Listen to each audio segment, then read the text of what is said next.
It's sort of a high-tech report card or diploma, the Certificate of Initial Mastery.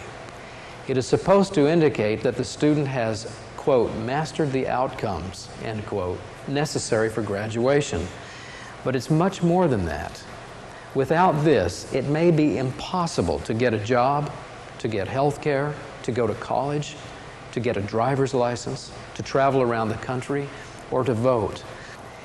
Investigative journalists for Newsday found payments of more than $100,000 going from one of the supporters of this program to Hillary Clinton, a longtime advocate of federal education control.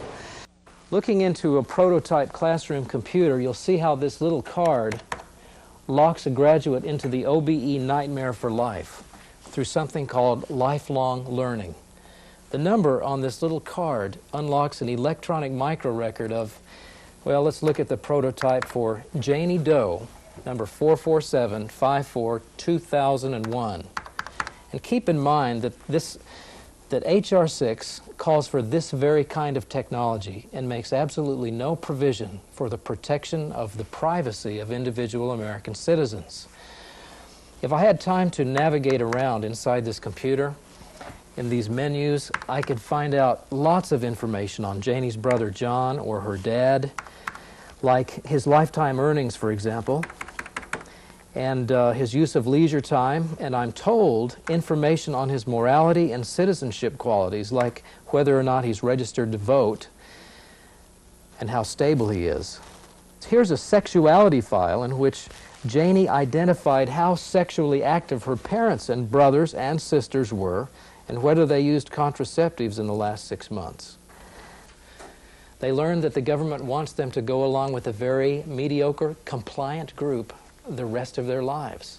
That's why some students call this the Certificate of Slavery, because every student is forced to stay in school until every government attitude is mastered. And your microrecord can always tell you exactly where you stand.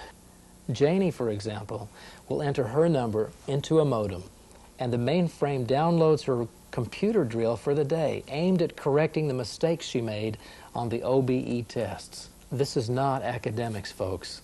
This is not education. This is repetitive computer drilling to manipulate the way American children think and act. It is coercive thought control. Now, every American child who returns to the public schools in the fall of 1994 will come out of those schools different from how they went in. They won't be smarter or better, but they will be perfectly fit for the tightly controlled society that awaits them.